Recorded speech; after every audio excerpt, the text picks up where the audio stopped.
told us they're concerned. They're worried that we want to put an end to flirting. So today we're here to talk about how to flirt. Welcome to Flirting 101. We're going to run through our 3 favorite ways. First of all, your microphone keeps clipping, meaning your sensitivity is too high. I think you might need a man in your office there to handle the engineering of your audio. Of flirting and being flirted with. Number 1, try texting. When you flirt via texting, it's easy to be cute and smooth and non-threatening. Just think. Texting. So their first tip on how to, get the girls. If you're a man in this world and you're trying to get the girlies, their first tip is to text her. And in their words, to be as non-threatening as possible. As if being a man and initiating yourself is by default this rapey, a ravaging effort to just like grab her. And, the sad part, of course, is that texting is actually low risk. It's the safe thing to do. And when you're trying to attract beautiful, self-loving women, not, women who, have a little self-esteem and hate their vaginas. But when you're trying to attract women who love themselves and are in tune with their femininity, they're not that, a guy who texts them, that's not very ballsy. Now, a guy who picks up the phone and calls her, I know that might seem threatening to you feminists. By the way, these are the catcall feminists. These are some of the creators of that NYC catcall video. So now they're giving advice on how to flirt without being a catcalling rapist. The fact is, calling is more ballsy, but you want to know what's more ballsy? You want to know what will dramatically increase the likelihood of attracting a beautiful woman? Going up to her in person. Catcalling? Well, does he kind of split hairs here? What is catcalling?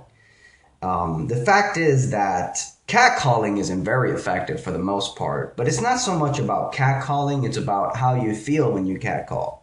If you see a girl walking by and you genuinely feel compelled to just like compliment how beautiful she is, if it's coming from the right place, if you feel confident, if you're not inhibiting yourself, if you're not being socially insecure, as long as you're just unleashing the full, genuine expression of your truest, deepest self, that usually always results in positive reaction. Even if it doesn't get you laid, should at least appreciate the authenticity emanating from you. Authenticity is one of the most valued qualities, whether you're a man or a woman, because we live in a world where it's so easy to lie about who we truly are to avoid embarrassing ourselves, to avoid becoming vulnerable. But of course, these feminists don't want you to become vulnerable. They want you to hide behind a text because it's less threatening. Think about it. You can take time to figure out what you want to say, send it on the go, or send it from the comfort of your sweatpants. And you can even check for grammatical errors. And don't forget about emojis. They're the perfect touch to give your text just the right amount of cute and silly, because everyone loves a sense of humor. These tips also apply to all of you on dating sites and apps like OkCupid and Tinder. If you're searching for love online, time is on your side. With just the right timing, you can come across as your suave and sweet self. Sometimes texting can get a little out of hand. Check out this text I just got. Or have you seen the blog, Straight White Boy? Bitch, you didn't get no fucking text. And if you got a text, it was from some white knight who pretended to be all kind and nice and then flipped on you suddenly and unveiled his creepy rapist side, which a lot of white knights have done this. There have been many reports of leaders of feminist movements, male feminists who become champions of certain little feminist SJW groups. And then months into it, they went from being the kind male feminist white knight, and then one day they just suddenly harass the women at the workplace. And then they sexually molest 10 women. And then one day all these female feminists at the organization come out and they oust the motherfucker. Bitch, you ain't getting no fucking text. And this is what I call the ugly feminist paradox. The ugly feminist paradox is that because she is self-hating, because she's not pretty by mainstream beauty standards, she basically gets ignored by high value male or men who are more confident. The more confident a guy is, the more likely he's going to go talk to pretty women. The more confident, the prettier the women he's going to talk to. The self-hating, ugly feminist paradox, of course, is that because she is not beautiful by mainstream beauty standards, she never gets hit on by these really confident, high-value males who are really confident and have developed a lot of charisma and have other things going on in their lives.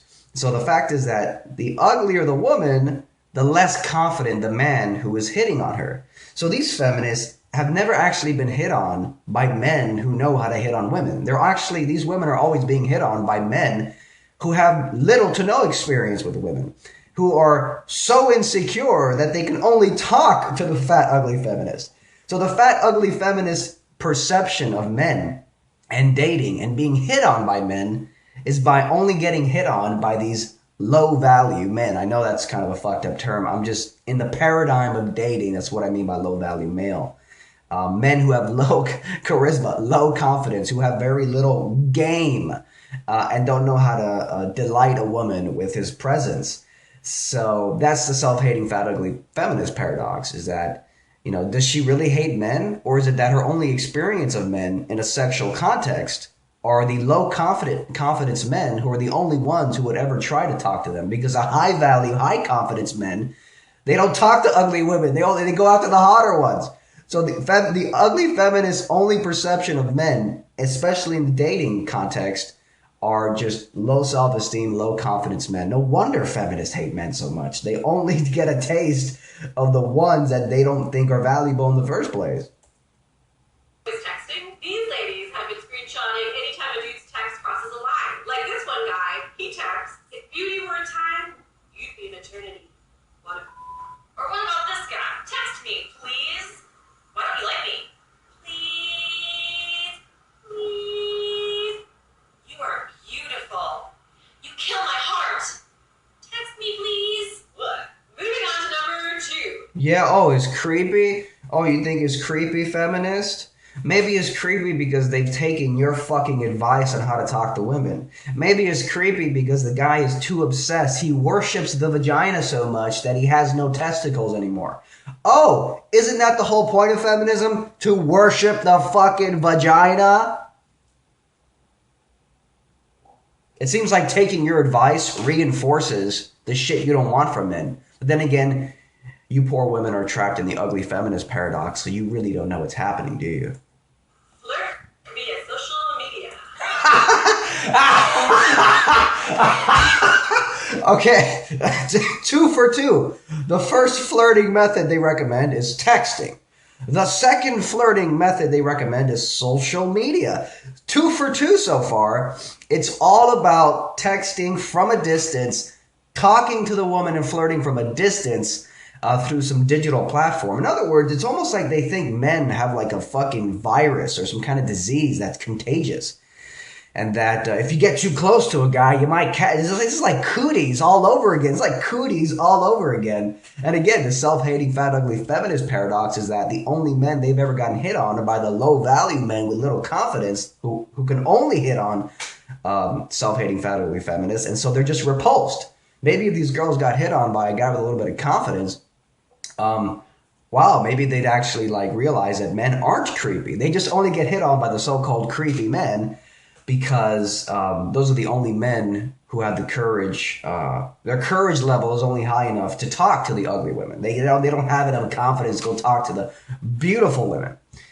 Now, let's say I really like my friend Alex, and Alex really likes Janelle Monáe, and Janelle Monáe has a concert in the park this weekend. Maybe I could share the event on Alex's wall and say, "Want to go?" Or sometimes I like it when people post pictures of cute cats or piglets on my wall with something like, "This made me think of you. I thought you might like this." It shows how thoughtful they are and that they have a sense of what I like. Number 3. What the fuck?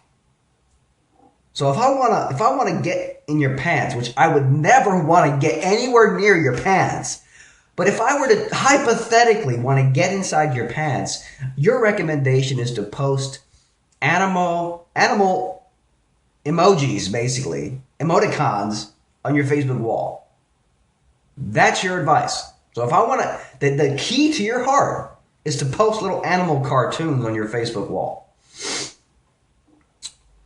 Yeah. Okay. Flirting with post-it notes. No one knows my smell. Oh, wow. Number 3, flirt with post-it notes. Elementary, but hey. Flirting 101. This is how to get friend-zoned. All right, guys. If you want a girl to friend-zone your ass, this is the video for you. Hey, it works. Post-it notes are fun, they come in bright colors, and they have just the perfect amount of space for a cute note. A cheesy poem. Your phone number. No wonder these women are against catcalling. I mean, it just makes perfect sense now. The reason these women are against catcalling is because it's the ugly feminist paradox. Because they're ugly, they only get hit on by men whose confidence levels are so insufficient and low that they can only summon the courage to hit on the low-value women, the less beautiful women. So no wonder these women walk through the streets and are just, they hate the idea of catcalling. They hate the idea of random guys going up and trying to seduce a woman because their only experience of it has been low-value men with little confidence. And again, I only mean low-value in the context of dating and from that paradigm of judging male value. Now, do you judge male value strictly on your ability to get pussy? I don't think so, but that's a different conversation. So you can just see it. You can just see that if these women have ever been hit on, which is rare, but if they've ever been hit on, they've only been hit on by men who have low confidence, and that explains why they're so anti-street harassment, because their only experience has been with low-value men. Maybe if you got hit on by a guy with a little more confidence, a little more self-love, you'd love being street harassed. No matter what you choose to write down, you can't go wrong. Well, So let me get this straight. These disgusting self-hating feminists are all fucking touchy over street harassment, but I can go around touching you with post-it notes? I mean, is this a joke? This is a joke, man. You can't be serious. If you're really trying to give flirting advice to your audience of self-hating, fat, ugly feminists and male white knights, you're just going to perpetuate their fucking celibacy. Paul and I are all about flirting. There's an important distinction to be made between flirting and harassment. Here's where it gets tricky. In order to flirt effectively, you've got to be able to read body language. In order to flirt effectively, when you're trying to attract and seduce beautiful women, of course, not self-hating, fat, ugly feminist, the key is that a lot of times you have to do risky, ballsy things as a man. Because think about it, a woman who is a 10, total supermodel by today's standards, she's getting hit on by men everywhere, always. And so you got to stand out as a man if you're going to attract her attention and get inside her.